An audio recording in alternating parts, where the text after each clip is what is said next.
The time was exactly 2:20 a.m. on September 14, 2025. In the vicinity of Stroganovo, located within the Leningrad Oblast, a skilled operative belonging to the Special Forces Group Unit 91 successfully penetrated a vital rail junction, adopting the disguise of a railway maintenance worker. His objective was to place a specialized, focused explosive device onto the track anchors at the connecting point between Stroganovo and Machinskaya. The entire action was executed swiftly, with high precision, leaving zero evidence of intrusion. A Ukrainian intelligence and surveillance unit monitored the ongoing situation from a concealed forward base located approximately 75 miles away. They received a live feed of the scene via thermal imagery streamed from a custom-built fiber-optic-linked drone. This transmission method utilized a glass core thinner than a strand of human hair, ensuring the delivery of high-quality visuals without emitting any measurable radio or electronic signals that could be detected. On the monitoring screens, the thermal picture was razor-sharp. The diesel locomotive emitted a stable heat signature around 150 degrees Fahrenheit, and every tanker car showed a consistent heat profile. This thermal data confirmed unequivocally that all 15 tanker cars were fully laden, carrying an estimated total exceeding 2.2 million pounds, over 1,000 metric tons, of diesel fuel. The linkages between the rail cars clearly presented weak points susceptible to impact damage. The train was traveling along the single-track Luga-Gachina corridor, with its final destination being the Gachina rail hub. This particular line represented the sole remaining viable ground link supplying the Russian forces in the Leningrad rear area, connecting them to the strategic defense perimeter positioned south of St. Petersburg. The substantial quantity of fuel on this train was enough to sustain the operations of 3 armored brigades for more than a week. The train's significance was heightened because of recent events. Following 3 separate successful sabotage actions against road convoys near Luga earlier in the month, the Luga-Gachina Railway had become the final, critical logistical artery that remained intact. Consequently, Ukrainian intelligence agency had designated this specific train as a primary objective. Its successful destruction would instantly starve the logistical pipelines supporting the southern St. Petersburg defense line. All intelligence data was reviewed and verified. The confirmed presence of a dead zone in enemy air defense coverage meant the strike plan was ready for execution. This was a pre-planned operation, not a hurried reaction, designed in detail and only waiting for the target to enter the pre-selected ambush location to trigger a 2-phase attack sequence. The train crew viewed their transport as a top-secret, heavily guarded strategic asset. They were completely unaware that Ukrainian forces had already compromised their full operational schedule. Every move the train made had been recreated and timed, pieced together from reports from a network of local informers using encrypted phones, combined with analysis of GSM signal leakage picked up from a logistics communications hub. Specialized electronic intelligence (SIGINT) technicians processed the data packets, cross-referenced them with recent commercial satellite images, and established a detailed travel timeline. This included exact departure times, average cruising speed, crew change locations, and even the brief stops at minor checkpoints, all digitized and layered onto a tactical operating map. This meticulous preparation allowed the Unit 9-1 group to access the Stroganovo-Machinskaya junction and arm the directional explosive on the track fasteners. The goal of this device was never to completely destroy the train. Its sole function was to generate a powerful, localized blast sufficient to cause the initial cars to leave the rails. Once the train was forced to an immediate halt inside the predetermined air defense gap, the main attack would commence at precisely 2:35 a.m. With the train less than 7.5 miles or 12 kilometers from the ambush site, a camouflage vehicle concealed deep within the forest transmitted a secure activation signal. Shortly after, 4 FPV drones were launched, ascending in a wide arc. Each carried a lightweight PG-7VL anti-tank projectile mounted within a strengthened airframe. These were advanced, custom-modified drones, not commercial models. They featured sophisticated cameras with 56 times digital zoom capability, hardened communication links for operation in contested environments, and maintained a continuous speed of between 100 and 112 miles per hour. UAV-1 obtained a lock on car number 3. UAV-2 targeted car number 9. UAV-3 maneuvered toward car number 13. UAV-4 held its altitude, prepared to engage the locomotive if instructed. In the engineer's compartment, the train chief was checking engine oil pressure and coolant temperature. His assistant monitored the brake air pressure gauges and maintained the steady speed. All technical parameters were nominal. Unseen eyes, however, were tracking their every movement as the train rolled toward the ready-made trap. At 2:50 a.m., the train entered the open stretch of land between the small woods and meadows. This was the specific air defense vulnerability zone where the charge had been placed. Speed was 27 miles per hour, 43 kilometers per hour. The reconnaissance drone feed confirmed clear conditions. No radar signatures, no active electronic warfare jamming, and no tactical communication signals from any nearby Russian support forces within a 15-mile area. In the operational control center, the screen displayed the critical status. Target is tactically isolated. Simultaneously, the message, "Firing solution confirmed," was passed from the drone station to the ground assault team. All control consoles immediately shifted into attack mode. Cabin indicator lights changed from green to red. The drone screens acquired final target locks, calculated real-time approach paths, and streamed guidance data to the FPV drones, which were now in the final seconds of their closing run. The countdown display read 60 seconds, 50 seconds, 20 seconds, 10 seconds. At precisely 2:51 and 44 seconds, car number 3 passed directly over the armed section of track. A weight sensor beneath the 9th railway tie registered an overload condition. 0.4 seconds later, the electrical circuit closed.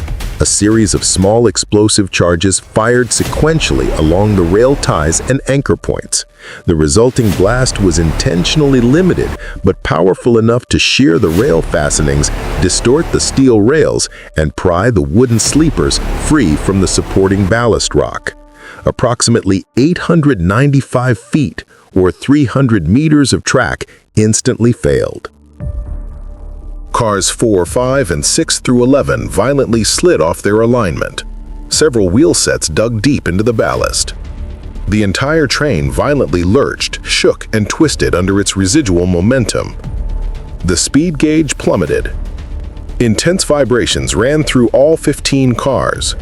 Inside the cab, the engineer barely had time to pull the emergency stop cord. His assistant activated the warning alarm. Compressed air hissed loudly as the emergency brakes were applied across the entire length of the train. Over 2 million pounds of steel shrieked against the tracks. At 2:51 minutes and 50 seconds a.m., the convoy was fully derailed. Car number 4 leaned hard to the left. Car number 6 jumped its axle, dragging the following cars into a diagonal, collapsing line. Couplings broke and twisted. Steel shells slammed into one another. Fuel hatches burst open under impact. The locomotive listed to one side. Middle cars skewed almost 40 degrees from the original track line.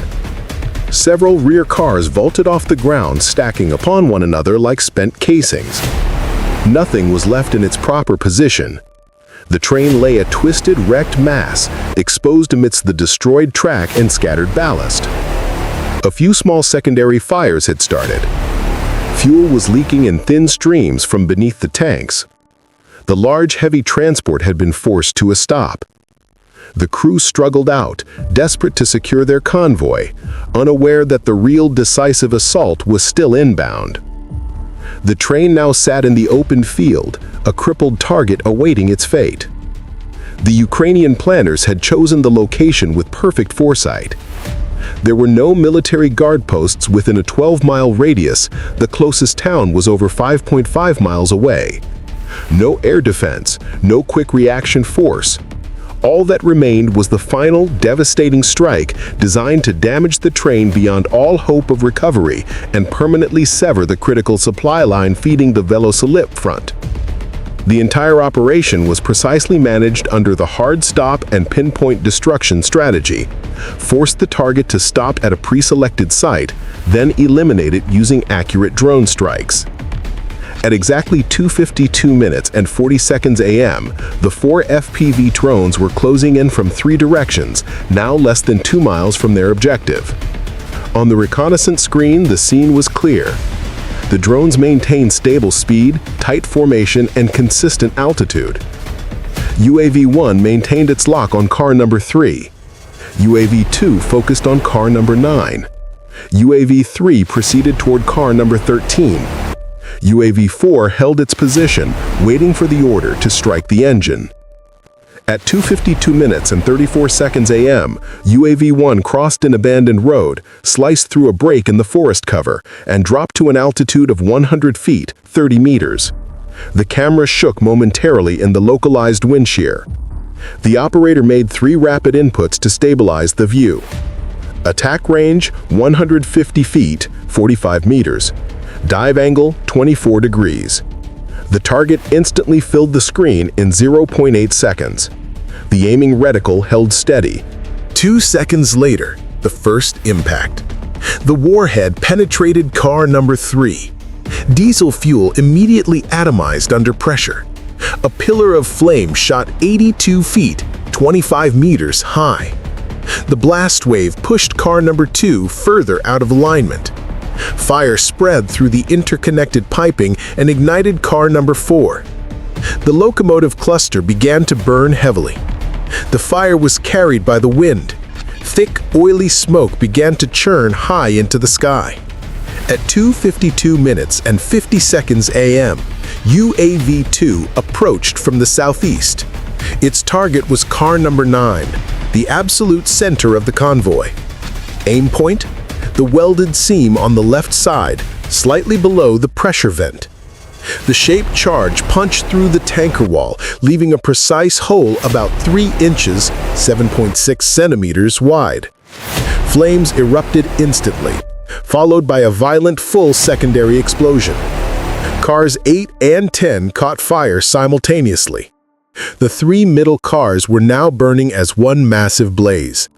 Thermal sensors registered temperatures above 2,200 degrees Fahrenheit, about 1,200 degrees Celsius. 3 seconds after the second explosion, UAV-3 secured its lock. Dive angle, 28 degrees. Speed was 107 miles per hour, 172 kilometers per hour. Wind conditions were stable. Camera axis steady. Car number 13 was torn open. Fuel sprayed outward in a mist, igniting instantly in midair. The flames spread quickly to cars 14 and 15. The rear section was now fully involved. The train had been split into 3 separate, uncontrollable fire zones. The front had been burning for over 10 minutes.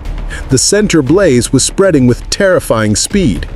The rear section was newly ignited, belching heavy smoke. Approaching the wreck was now impossible. Even if local fire services existed, they would be unable to reach the scene for at least the next 30 minutes. At 2:53 minutes and 20 seconds a.m., UAV-4 continued to hover overhead, still holding its weapon. The fire at the front was so intense that smoke was beginning to obscure the targeting view. A single order came from the control center: neutralize the engine. 4 seconds later, UAV-4 dropped sharply to 130 feet or 40 meters. The camera locked onto the main diesel locomotive. It dove at a 25-degree angle, accelerating to 110 miles per hour or 177 kilometers per hour. The warhead punched through the 0.8-inch steel engine housing and detonated after only 0.3 seconds of penetration. The explosion was small but surgically effective. The engine block was fractured, the drive shaft was separated, the transmission gears were instantly pulverized. The engine bay ignited from within, the cab structure twisted, the entire locomotive settled 10 degrees to the right. It was permanently immobilized. By 2:55 a.m., the convoy was a total wreck. 3 massive fire clusters continued to roar. A plume of dense black smoke churned upward beyond 650 feet or 200 meters, being driven directly toward Gatchina. 10 seconds later, the reconnaissance drone feed went dark. The fiber optic line was safely self-destructed. Within 4 minutes, the ground control team had recovered all hardware and securely erased all mission data from its internal memory. No evidence was left behind. At the crash site, the heat intensified. Fuel continued to feed the fire. Partially undamaged tankers began to cook off one after the other. In under 11 minutes, a major Russian fuel train carrying over 2.2 million pounds of diesel had been wiped out using 4 FPV drones, 1 small directional charge, and an estimated operational cost of less than $10,000. The blaze raged on. The engine area continued to emit heavy smoke. The central fire showed signs of subsiding, but a secondary blast in the rear section sent the hatch of car number 15 flying far across the western field. Burning fuel slicks on the ground formed a 500-foot or 150-meter trail of fire moving with the wind. The remaining cars grew hotter, increasing the danger of a wider chain reaction. No personnel dared to approach the scene for the next half hour. Final damage tally. 9 tanker cars were entirely destroyed and 3 sustained major structural damage. The diesel locomotive was broken off its chassis and deemed unsalvageable. The railway segment between Stroganovo and Machinskaya was bent and warped over 984 feet or 300 meters, with at least 90 sleepers ripped out. Regional rail service was completely crippled. Initial cleanup and essential repairs were estimated to require a minimum of 72 hours. Less than 30 minutes after the attack, the first video clips started appearing on social media channels like Telegram. Footage taken from the edge of Machinskaya showed 3 blazing infernos with smoke plumes rising like pressure stacks over 650 feet high. By 6 a.m. the next morning, the Russian Ministry of Transport released its terse official announcement. A cargo train suffered an unscheduled technical issue and derailed due to a track malfunction in the Leningrad Oblast. There are no reported casualties. All rail cars were reported empty. Emergency crews are on the scene. The statement made no mention of drones, shape charges, or the massive fire. However, commercial satellite imagery told a vastly different story. 9 tankers were visible, totally burned out, frames twisted, and hatches flung dozens of meters away.